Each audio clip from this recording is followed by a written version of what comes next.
So Saul, this is a new podcast. Why are we doing this?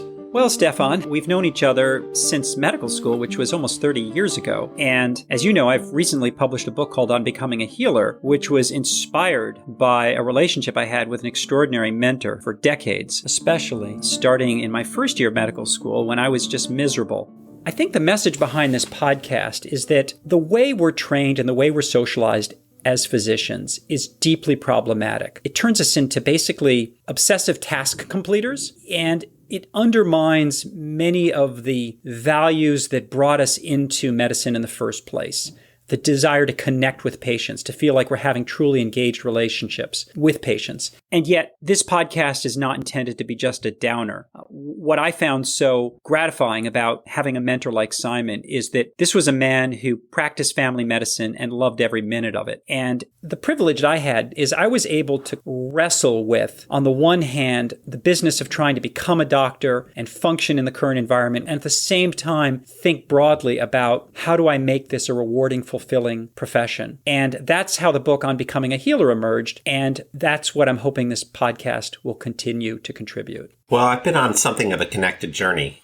We met in 1992 as medical students. We were both picked to go to a hospital in Africa, and I applied to go to that hospital because I was trying to figure out, what does it mean for me to take on work in healthcare, to take on work as a doctor in my case? Is it just about advancing a career, or who am I going to be if I want to be helpful, and beginning a conversation with you that's continued for the next 3 decades? And even today, I think hard about the patients I see and about trying to be an advocate for them. And how do I struggle with the reality of taking care of people in the middle of something we're calling the opioid crisis when many of my patients have long-term pain? How do I confront the fact that the medical profession doesn't necessarily set us up to be good caregivers? And yet, if we do it right, that's the very best thing we can do.